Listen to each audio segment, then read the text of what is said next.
With recent events in Israel, the question people have potentially is, what caused it?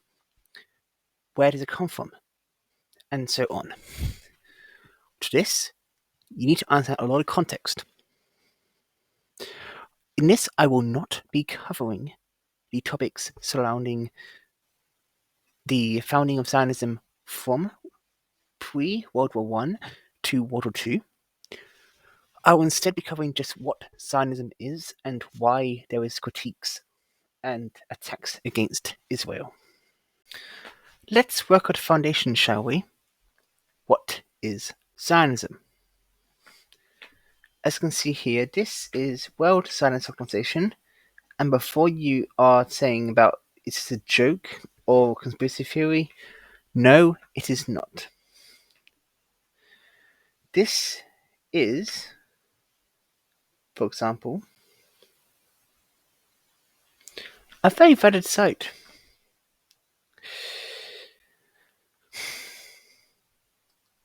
As you can see, it's a actual Zionist source. So what does it say about Zionism? Keep these in mind because there'll be other mentions about Zionism. The goals of Zionism according to the World Zionist Organization, and yes, very real site. I will go back to these sort of proxy sites in terms of Zionist sites later when talking about foreign interference, when I go on to that, which might not be in this video, might be, who knows. The goals of Zionism are the unity of the Jewish people, its connection to its historic homeland, the people of Israel, and the state of Israel, and Jerusalem as its capital in the life of the people. Read the rest. Basically, I will just go over this. Fortifying Israel as a Jewish, Zionist, and democratic state, and shaping it as a unique, moral, spiritual based on a mutual respect for the diversity of the Jewish people. There's a really important thing here: Jewish people, as that is where the crux of the issue when we go on to talk about citizenship comes into play, because the Jewish people element really factors in. And on the vision of the prophets as a exemplary society that strives for peace and continues to repairing the world.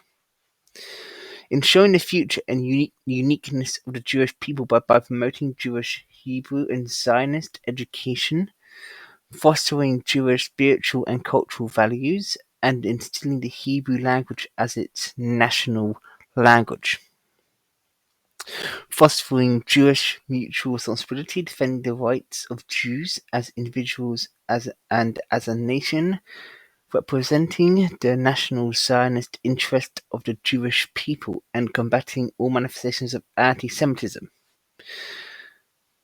The settlement of the land as an expression of the Zionist fulfillment in practice. This is, for example, what says in the first Zionist Congress.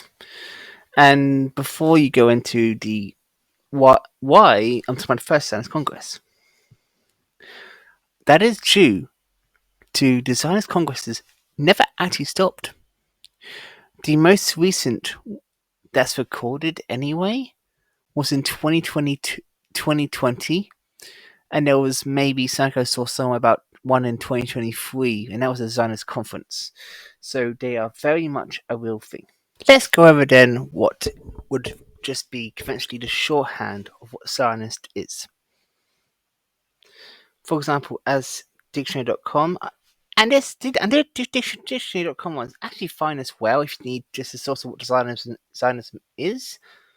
I just wanted to give the more Zionist interpretation of Zionist first.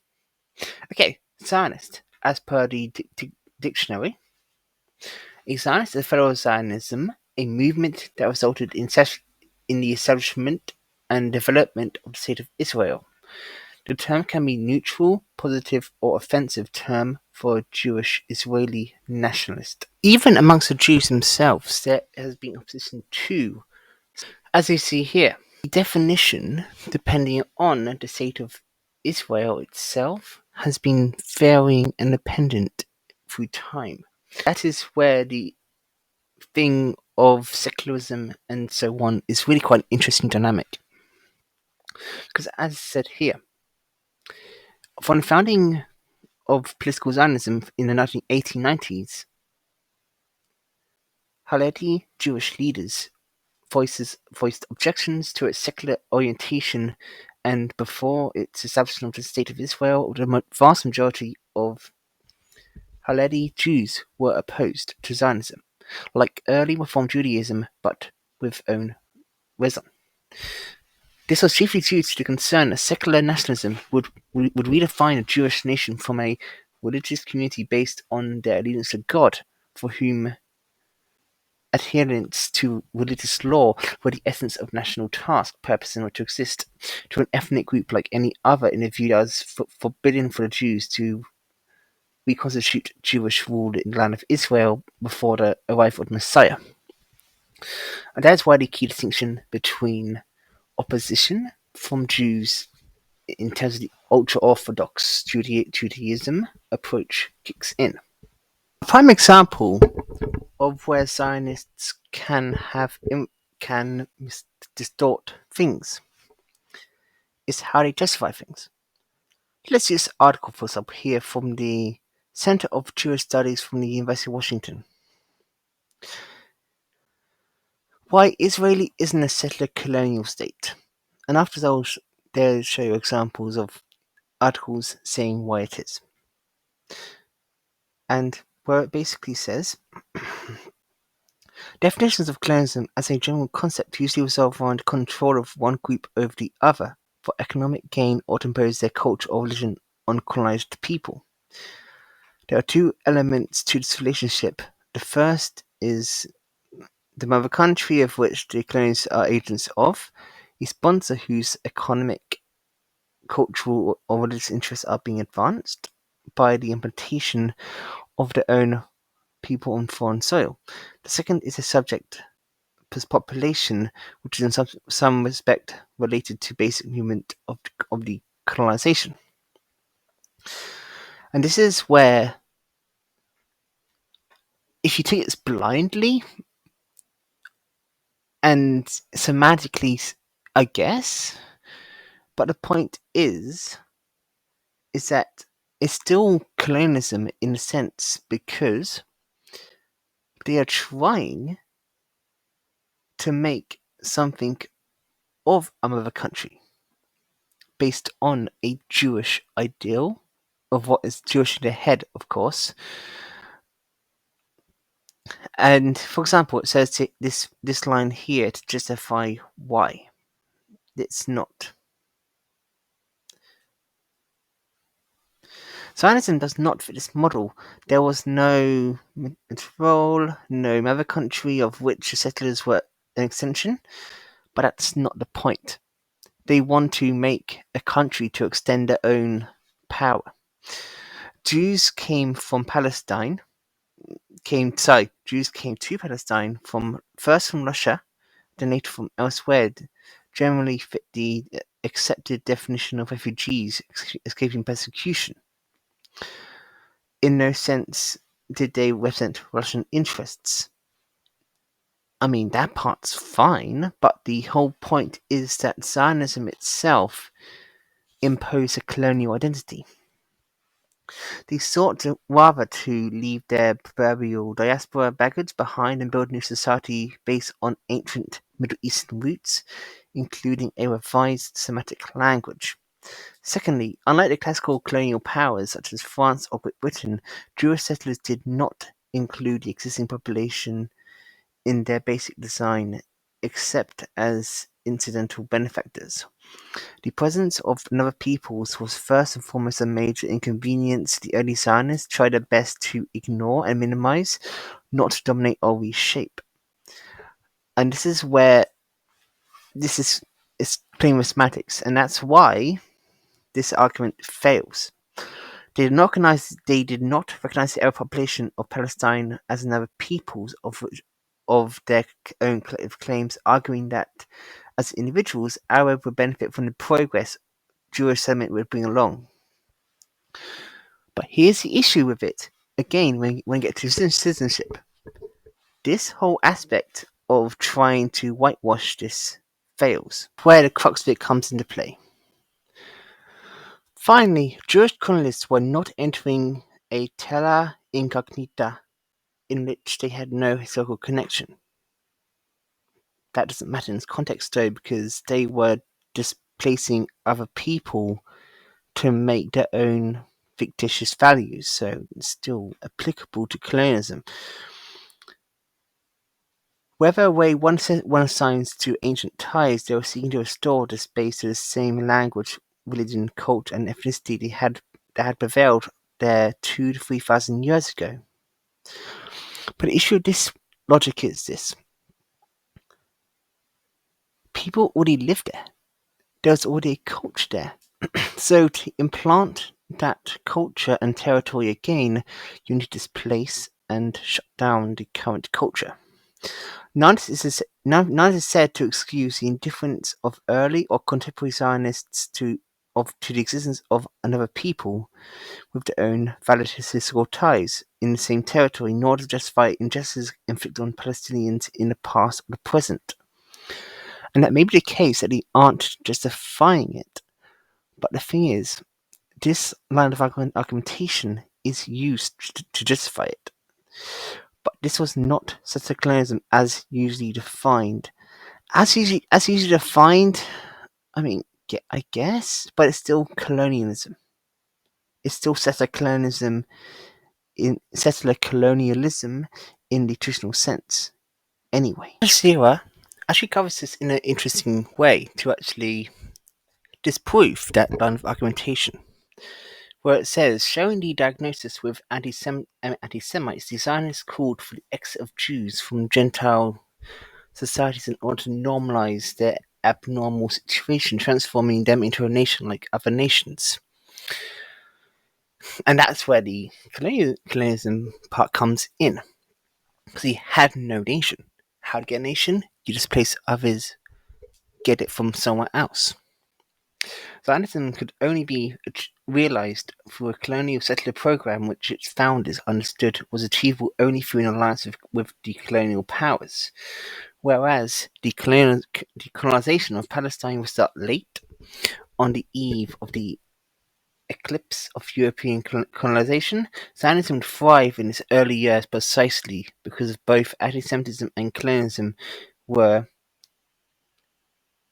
there in the late 1900s and early 20th century Europe.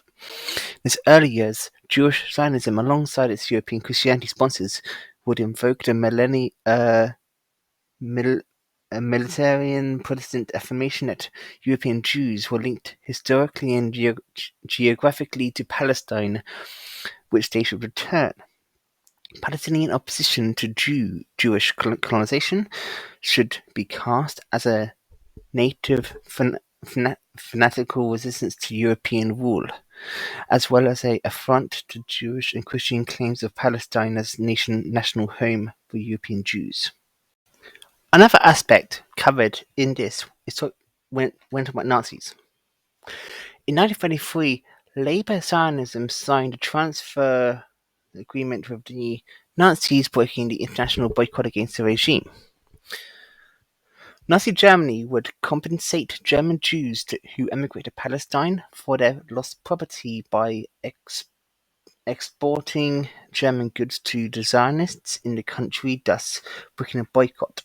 Between 1933 and 1939, 6% of all capital invested in Jewish Palestine came from German Jewish money through the transfer agreement. Thus, Nazism was a boon to Zionism throughout the 30s.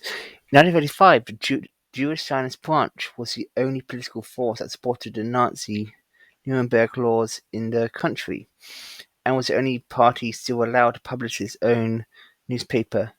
After the 1738, Nazi officials would visit Palestine as guests of Zionists in 1934 and in 1937. and in the later years, it was none other than Adolf Eichmann and Herbert Hegel who arrived in the country. The two were taken by the Zionist envoy to Mount Carmel to visit a Jewish colonial settlement. Other sources also talk about this phenomenon by saying, in 1943, while the Jews of Europe were being slaughtered, the US Congress finally got around to proposing a rescue commission. The Rabbi, Stephen Rice, one of American Zionism's most important spokesmen, came to Washington to testify against the rescue bill because it did not mention Palestine.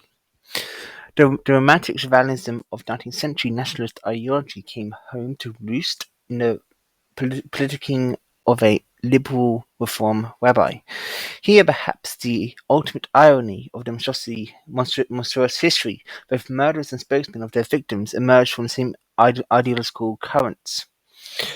Brenner claims, with good reason, they collaborated with the deaths of millions. Brenner's final chapter is about the Sterner Gang, a terrorist group that splintered from Begin Irgun. In 1941, while still considering themselves as part of the Irgun, the Sternalists sent a proposal of alliance to the Nazis, the establishment of the historical Jewish state on national and totalitarian basis, and bound by a treaty with the German Reich. The Stern document read offers to actively take part in the war on Germany's side. It adds that the MNO Igloo is closely related to the totalitarian movement of Europe and its ideology and structure. These are clearly writings of a madman. Why do they matter? For one thing, Yitzhak Shamir was one of the Stern Gang's leaders, recently served as Israeli's prime minister. Begin honoring Stern by putting his portrait on the postage stamp. This is extremely important, worth reading for its documentation alone. I do not, however, think Brenner had held the reins on hectoring, second-guessing nearly every move made by Jewish leadership during the fascist and Nazi era. Just how many options did he have? It is easy for Brenner to insist that Jewish leadership should have responded militantly to all fascist and Nazi onslaughts against Jews, but is there any evidence that the strategy would have saved more lives? The actions of leadership reflected the changing historical circumstances within which it operated. Even with wisdom hindsight, it is difficult to formulate alternate strategies for saving Jewish lives. Brenner mars his achievement by seeing Zionism and Jewish communities as single, unchanging essence. But whatever. It talks about this, but you get the point. Descending directly to anti-Zionism. Of course, there's much more textual context and information regarding Zionism and its history, which as I said in the beginning, I don't have time to go into. But let's keep on point about anti-Zionism, because anti-Zionism has been accused of being anti-Semitic. It is common to see as Georgetown Voice, Time, March 24th, 2023. It is common to see anti-Zionism arguments met with accusations of anti-Semitism. Public figures are branded anti-Semites for criticizing the Israeli government. Anti-Zionist Jews are called self-hating. Conversations about Palestine are derailed by charges of anti-Jewish bigotry. Such an emotionally charged claim is certainly compelling, but there is a problem. It just isn't true. Anti-Semitism and anti-Semitism are linked, and the former can be present in the latter, but is not always. In fact, assertions that these two are inherently symbiosis themselves anti-Semitic. Such claims often rely on the idea that Jews are collective and must support the Zionist cause, which is not only untrue but also paints Jews as a monolith. And that's where I think, and I thought for a long time, that Zionism itself is the more anti-Semitic thing rather than anti-Zionism, because it wants to have Jews in a box. though the defenders of Jews who oppose Israel is a minority, but it's still worth mentioning, it is a significant one. As many as 1 of 10 US Jews actively support the controversial boycott, divestment, and sanctions movement, a movement aimed at pushing Israel into conforming with certain demands surrounding its treatment of Arab Palestinian residents in the region. The idea that Jewishness and support for Zionism must always be hand in hand is false. The truth does not mean that anti-Zionism is not inherently anti-Semitic. Regardless of existence of anti-Zionist Jews, anti-Zionism would indeed be anti-Semitic if it were an inherent part of Jewish liberation, but it isn't. Supporters of Israel often push the notion that to deny the nationhood of Israel would be to deprive Jews of all the people on earth of the right to self-determination, but there is no shortage of examples of our people without total control. The governments that rule over them, including Uyghurs, Kashmiris, Baskets, these people, much like Jews, deserve self-determination. I mean, I kind of disagree with that, but it's the article. And separatist movements exist within many of them, but to oppose the establishment of an ethnic state for those groups is not generally considered evidence of bigotry against them. The claim that the protection of Jews necessitates a Jewish state is just not just wrong but dangerous. It buys into the arguments made by other ethno-nationalists that the existence of a state controlled by one ethnicity or religious group is required to ensure that such a group is protected. In fact, not only is the existence of a Jewish state not necessary for Jewish rights, it is also unnecessary that many prominent Jewish thinkers have viewed it as actively harmful to Jews globally. For one thing, many religious Jewish thinkers have historically viewed the creation of Jewish state of Israel as a controversy to the divine will. Further, Zionism has encouraged the already too prevalent perception of Jews as alien within whichever country they inhabit. And again, that's why I think Zionism itself is anti-Semitic, not anti-Zionism. By painting Jews as not just an ethnic group or religious minority group in any given country, but actually a foreign national or of a separate Jewish state, Zionism reaffirms the anti-Semitic belief that Jews are natural outsiders and ought to not be treated as equal citizens of countries outside of Israel. And this argument has been utilized to actively persecute harm. There is a great deal of evidence to show that some Nazis adopted Zionism as a way to expel Jews from Germany. Even accepting the flawed premise that Jewish nations say is necessary for the protection of Jews, it would still be a great leap to believe that support for Israel as it currently exists is required. For one thing, Israel was created on a land that was already inhabited. Again, why say it's colonialism?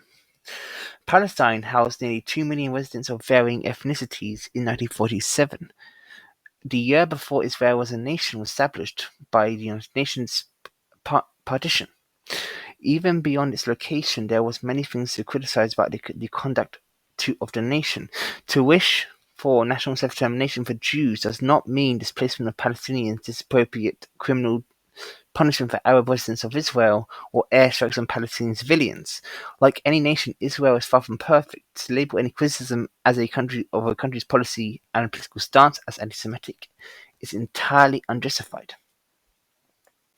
Of course, concerns over the conduct of Israel, the nation, as it exists today, are irrelevant to the form of Zionism that supports merely the theoretical existence of a Jewish state, but it raises further concern with labeling anti-Zionism as inherently anti-Semitic. What Zionism means is not always clear. That is also correct. Zionism, there's hardline Zionism and there's liberal Zionism. Hardline Zionism accepts every claim as going back to the first and second Zionist Congress, where liberal Zionism is a mishmash. Where was I at? There are undoubtedly forms of what could be called Zionism. The opposition to which would lead to unwanted accusations of anti-Semitism. For example, if one views Zionism as the belief that Jewish individuals ought to be welcomed in the land that is now Israel, and anti-Zionism is the belief that they ought to not be there, then anti-Zionism is certainly anti-Semitic. Sorry. Oh, sure. Sure. In that case, yes, in that case, I agree. If they're just Jewish and you hate on them for being Jewish for being there, fine. That's anti-Semitic. Nobody ought to be excluded from a region based on religion or ethnicity, but to use this truth against those who oppose Zionism under many of its definitions would be clearly absurd. Nonetheless, that is often how it's used. In a, the association of the entire religion and ethnicity with a specific nation has tangible real-world impacts. In 2021, anti-Semitism hate crimes in America rose by 34%, or 3.4%, I can't tell because of text, from the previous year. The change of which officials attribute partly to the Israeli violence in Gaza, that is an example of anti-Zionism, that is anti-Semitic. But it's also illustrative of the way equating anti-Zionism as anti-Semitic in all cases harms Jews. If people did not view all Jews as somehow connected to or representing Israel, a view that it is only encouraged by the assertion that anti-Zionism and anti-Semitism are the same. Hate crimes related to the action of the Israeli state could be greatly reduced.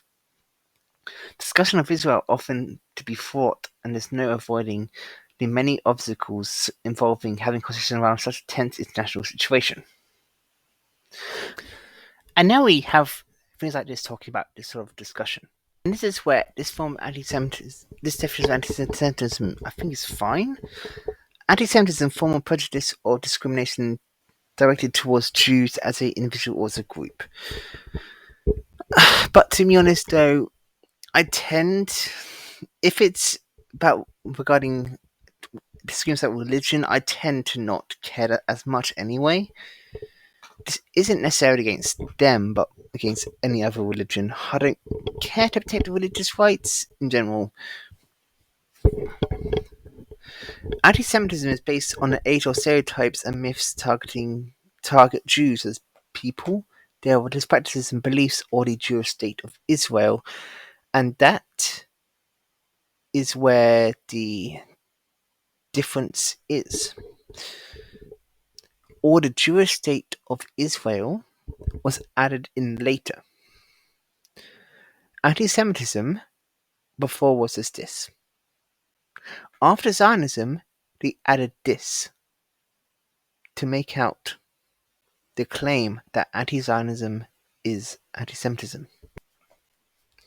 Anti-Zionism is a prejudice against the Jewish movement for the self-determination and the right of Jewish people to homeland state of Israel.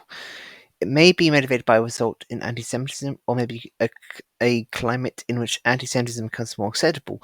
Anti-Zionism can include threats to destroy the state of Israel or otherwise eliminate its Jewish character. Unfounded and inaccurate characterization of Israeli power, of the world, and language holds different standard in other countries. One thing to note, though, is that anti-Zionism or wanting destruction of the state of Israel is not anti-Semitic either. Zionism, like any belief system incorporated in a country, has human characteristics. If Israel, under Zionism, wants to promote something harmful and destructive, people have a right to not want it and to fight back. I won't go into much else for this video, as I want to keep them approximately in good lengths. But I can do a part 2 and 3 for this segment, talking about this, because there's a lot of content to go over to actually go over history.